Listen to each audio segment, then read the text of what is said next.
கர்த்தருக்கு ஸ்தோத்திரம். இயேசு கிறிஸ்து நாமத்தினாலே வாசிக்கிறேன். 1 சாமுவேல் 14ஆம் அதிகாரம். ஒரு நாள் சவுலின் குமாரனாகிய யோனத்தான் தன் ஆயுததாரியான வாலிபனை நோக்கி, நமக்கு எதிராக அந்த பக்கத்தில் இருக்கிற பெலிஸ்தரின் தானயத்துக்கு போவோம் வா என்று சொன்னான். அதை அவன் தன் தகப்பனுக்கு அறிவிக்கவில்லை. சவுல் கிபியாவின் கடைசி முனையாகிய மிக்ரோனிலே ஒரு மாதாள மரத்தின் கீழ் இருந்தான். அவனோடே கூட இருந்த ஜனங்கள் ஏறக்குறைய 600 பேராயிருந்தார்கள். சீலோவிலே கர்த்தருடைய ஆசாரியனாய் இருந்த ஏலியின் குமாரனாகிய பினகாசுக்கு பிறந்த இக்கபோத்தின் சகோதரனும் அகிதூபின் குமாரனும் ஆகிய அகியா என்பவன் ஏபோத்தை தரித்தவனாயிருந்தான். யோனத்தான் போனதை ஜனங்கள் அறியாதிருந்தார்கள். யோனத்தான் பெலிஸ்தரின் தானயத்துக்கு போக பார்த்த வழிகளின் நடுவே இந்த பக்கம் ஒரு செங்குத்தான பாறையும் அந்த பக்கம் ஒரு செங்குத்தான பாறையும் இருந்தது. ஒன்றுக்கு போசேஸ் என்று பேர், மற்றொன்றுக்கு சேனே என்று பேர். அந்த பாறைகளில் ஒன்று வடக்கே மிக்மாசுக்கு எதிராகவும் மற்றொன்று தெற்கே கிபியாவுக்கு எதிராகவும் இருந்தது. யோனத்தான் தன் ஆயுததாரியாகிய வாலிபனை நோக்கி, விருத்த சேதனம் இல்லாதவர்களுடைய அந்த தானயத்துக்கு போவோம் வா. ஒருவேளை கர்த்தர் நமக்காக ஒரு காரியம் செய்வார். அநேகம் பேரை கொண்டாகிலும் கொஞ்சம் பேரை கொண்டாகிலும் ரட்சிக்க கர்த்தருக்கு தடையில்லை என்றான். அப்பொழுது அவன் ஆயுததாரி அவனை பார்த்து, உம்முடைய இருதயத்தில் இருக்கிறபடியெல்லாம் செய்யும், அப்படியே போம். இதோ உம்முடைய மனதுக்கு ஏற்றபடி நானும் உம்மோடே கூட வருகிறேன் என்றான். அதற்கு யோனத்தான், இதோ நாம் கடந்து அந்த மனுஷரிடத்துக்கு போகிறவர்கள் போல அவர்களுக்கு நம்மை காண்பிப்போம். நாங்கள் உங்களிடத்துக்கு வருமட்டும் நில்லுங்கள் என்று நம்மோடே சொல்வார்களானால் நாம் அவர்களிடத்துக்கு ஏறி போகாமல் நம்முடைய நிலையில் நிற்போம். எங்களிடத்துக்கு ஏறி வாருங்கள் என்று சொல்வார்களானால் ஏறி போவோம். கர்த்தர் அவர்களை நம்முடைய கையில் ஒப்புக் கொடுத்தார். இது நமக்கு அடையாளம் என்றான். அப்படியே அவர்கள் இருவரும் பெலிஸ்தரின் தானயத்தின் முன் தங்களை காண்பித்தார்கள். அப்பொழுது பெலிஸ்தர், இதோ எபிரெயர் ஒளித்துக் கொண்டிருந்த வலைகளை விட்டு புறப்படுகிறார்கள் என்று சொல்லி, தானயம் இருக்கிற மனுஷர் யோனத்தானையும் அவன் ஆயுததாரியையும் பார்த்து, எங்களிடத்துக்கு ஏறி வாருங்கள், உங்களுக்கு புத்தி கற்பிப்போம் என்றார்கள். அப்பொழுது யோனத்தான் தன் ஆயுததாரியை நோக்கி, என் பின்னாலே ஏறி வா, கர்த்தர் அவர்களை இஸ்ரவேலின் கையில் ஒப்புக் கொடுத்தார் என்று சொல்லி, யோனத்தான் தன் கைகளாலும் தன் கால்களாலும் தவழ்ந்து ஏறினான். அவன் ஆயுததாரி அவன் பின்னாலே ஏறினான். அப்பொழுது அவர்கள் யோனத்தானுக்கு முன்பாக மடிந்து விழுந்தார்கள். அவன் ஆயுததாரியும் அவன் பின்னாலே வெட்டிக்கொண்டே போனான். யோனத்தானும் அவன் ஆயுததாரியும் அடித்த அந்த முந்தின அடியிலே ஏறக்குறைய 20 பேர் அரையேர் நியமான விசாலத்திலே விழுந்தார்கள். அப்பொழுது பாளையத்திலும் வெளியிலும் சகல ஜனங்களிலும் பயங்கரம் உண்டாய், தானயம் இருந்தவர்களும் கொள்ளையிடப் போன தண்டிலுள்ளவர்களோடும் கூட திகில் அடைந்தார்கள். பூமியும் அதிர்ந்தது. அது தேவனால் உண்டான பயங்கரமாயிருந்தது. பென்யமின் நாட்டில் உள்ள கிபியாவிலே சவுலுக்கு இருந்த ஜாமக்காரர் பார்த்து, இதோ அந்த ஏராளமான கூட்டம் கலைந்து ஒருவர் மேல் ஒருவர் விழுகிறதைக் கண்டார்கள்.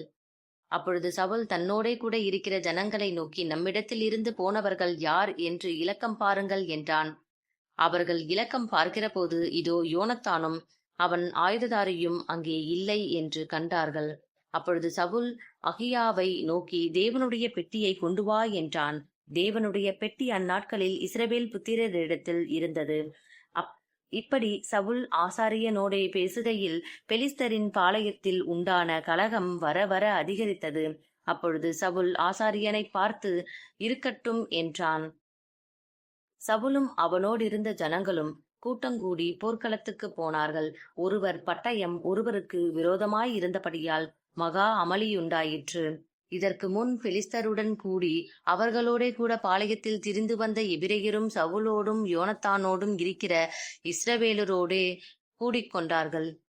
எப்பிராயிம் மலைகளில் உரித்துக் கொண்டிருந்த சகல இஸ்ரவேலரும் பெலிஸ்தர் முறிந்தோடுகிறதை கேள்விப்பட்ட போது யுத்தத்திலே அவர்களை நெருங்கி தொடர்ந்தார்கள். இப்படி கர்த்தர் அன்றைய தினம் இஸ்ரவேலை ரட்சித்தார். அந்த யுத்தம் பெத்தாவேன் மட்டும் நடந்தது. இஸ்ரவேலர் அன்றைய தினம் மிகுந்த வருத்தம் அடைந்தார்கள். நான் என் சத்துருக்கள் கையிலே பழிவாங்க வேண்டும். சாயங்காலம் மட்டும் பொறுக்காமல் எவன் போஜனம் செய்கிறானோ அவன் சபிக்கப்பட்டவன் என்று சவுல் ஜனங்களுக்கு ஆணையிட்டு சொல்லியிருந்தபடியால் ஜனங்களில் ஒருவரும் எவ்வளவேனும் போஜனம் பண்ணாதிருந்தார்கள். தேசத்து ஜனங்கள் எல்லாரும் ஒரு காட்டிலே வந்தார்கள்.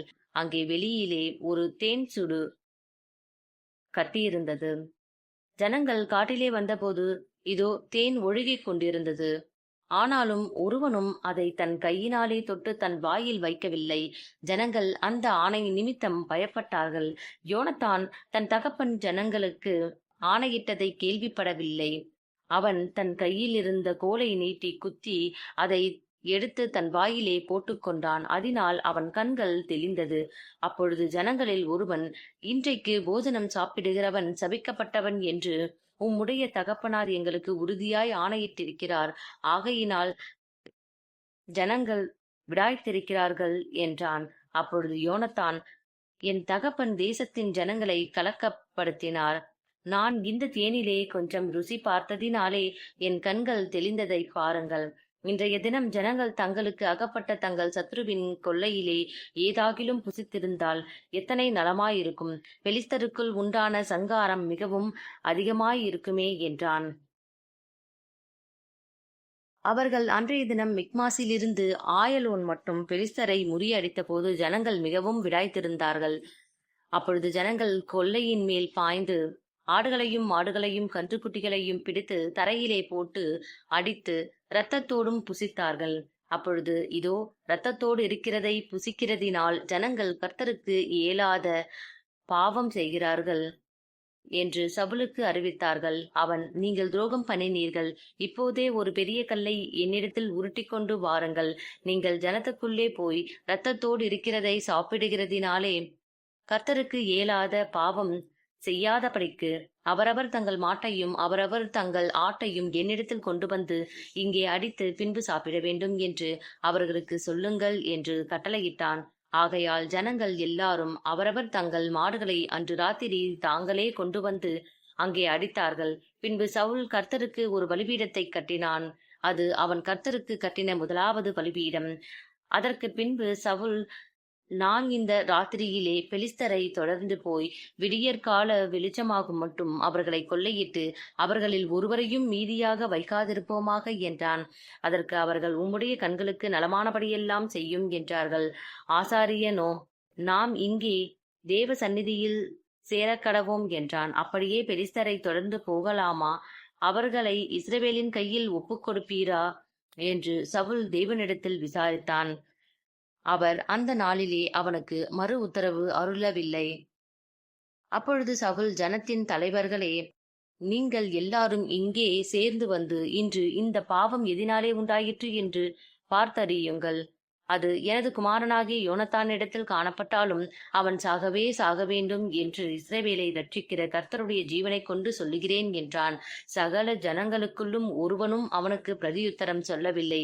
அதற்கு பின் அவன் இஸ்ரவேலர் எல்லாரையும் நோக்கி, நீங்கள் அந்த பக்கத்திலே இருங்கள், நானும் என் குமாரனாகிய யோனத்தானும் இந்த பக்கத்திலே இருப்போம் என்றான். ஜனங்கள் சவுலை பார்த்து, உம்முடைய கண்களுக்கு நலமானபடி செய்யும் என்றார்கள்.